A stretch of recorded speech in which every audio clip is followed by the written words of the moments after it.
Hello everyone. So in this video we're going to be learning the first couple of indices laws. So these are laws involving indices that you'll come across in your mathematics. They can be very useful for simplifying expressions and tidying up equations. So the first one we're going to learn about is when we want to multiply two numbers. Let's say we have a 3 to the power of 4, okay?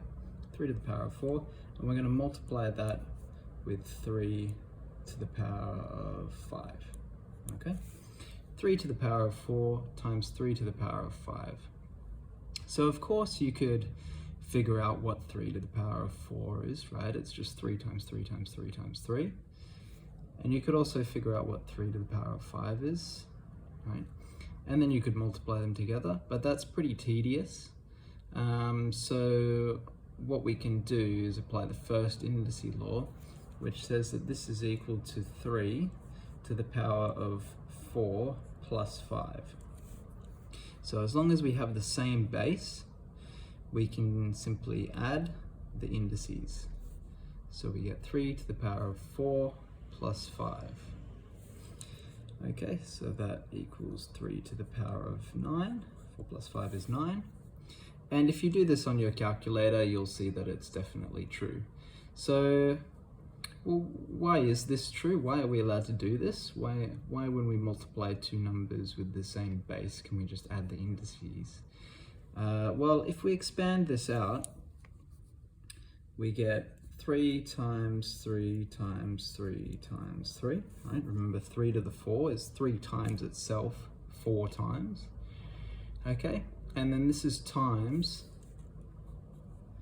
3 times 3 times 3 times 3 times 3. So that component there is the 3 to the 4. That component there is 3 to the 5, and we have the times from in the middle there, okay? But if you look at this whole thing, you can really see this can be expressed as 3 to the power of 9, because we have 1, 2, 3, 4, 5, 6, 7, 8, 9, which is indeed what the law tells us. So it's not magic, it's not magic.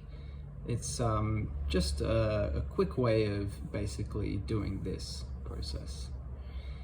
Okay, so we have a similar law for when we want to divide two numbers with the same base. So let's have a look how that would work.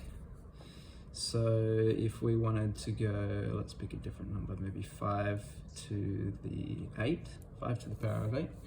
Good luck calculating that without a calculator in a test, if you're pressed for time. So 5 to the power of 8 divided by 5 to the power of 3. Okay. So what does that equal? Remember, we need to have the same base. For all these laws, we need to have the same base. That's very important. So these both have a base of 5, so that's okay. This is simply equal to 5 to the power of 8 minus 3.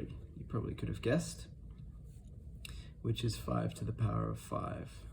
Okay, so very similar. So when you're multiplying bases, numbers with the same base, you can add the indices. When you're dividing numbers with the same base, you can subtract the indices, okay? Remember, the order is important. So this, if it reads 5 to the 8 divided by 5 to the 3, you need to make it 8 subtract 3, okay? Because obviously 3 subtract 8 will give you a different answer. Likewise, when we divide, it'll give us a different answer. So keep that in mind. A little proof for this one. So we've got 5 to the power of 8, 5 times 5.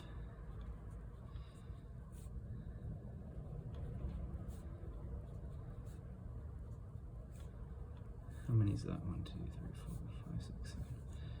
One more. Okay. So that's 5 to the 8. And that's divided by 5 to the 3, which is 5 times 5 times 5, okay? How would we go about simplifying this? Well, you can see that we've got, we can cancel some of these, because 5 divided by 5 is just 1, so we can cancel them. We can cancel 3 of those, and what we're left with here